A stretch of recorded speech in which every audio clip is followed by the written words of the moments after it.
વડોદરા શહેરના મકરપુરા જેઆઈડીસી વિસ્તારમાંથી પસાર થતી કાંસની સફાઈમાં ઉદાસીનતા. કમિશનરે આપી પ્રતિક્રિયા, જો કાંસ જેઆઈડીસીમાંથી પસાર થતી હશે તો વાત કરીને કામગીરી કરીશું અને કોર્પોરેશનની હદમાં હશે તો એન્જિનિયરને મોકલીને તપાસ કરાવીશું. દૂષિત અથવા કેમિકલ યુક્ત પાણી છોડાય એવા સંજોગોમાં પગલાં ભરવાની બાહેંધરી મ્યુનિસિપલ કમિશનર અરુણ મહેશ બાબુએ આપી હતી અને ટૂંક સમયમાં કાંસની મુલાકાત પણ લેશે.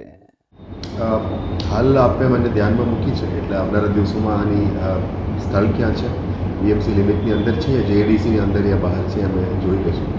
વીએમસી લિમિટની અંદર હોય તો અમે એની ચેક કરવા માટે મેસેજ એન્જિનિયર અને ત્યારના એન્જિનિયરને સૂચના આપીને ચેક કરાવશું. પણ જેએડીસીની અંદર હોય તો પછી જીપીસીબી જોડે પણ ચર્ચા કરીને આ જગ્યાનું શું થઈ રહ્યા છે એ નિરીક્ષણ કર્યા પછી આગળનું કામગીરી અને કાર્યવાહી કરવામાં આવશે. અને સાહેબ, ક્યાંક સુરક્ષા મેજર્સ પણ જે કામ કરી રહ્યા છે અત્યારે એ પણ થોડું જોખમી કરતા હોય એવું લાગે છે. સાહેબ, તો થોડું આપ તો ખર્ચા કરો જ છો સુરક્ષા માટે, પણ લોકો આનો દુરુપયોગ કરતા એવું લાગે છે, શું લાગે છે આપણે?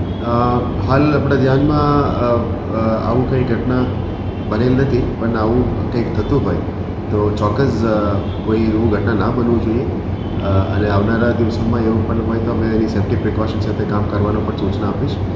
પણ હાલ આપણે એવું કંઈક હોય તો મહેરબાની કરીને ધ્યાન દોરજો, અમે કડક પગલાંથી એને સુધારવાનો પ્રયત્ન કરીશું.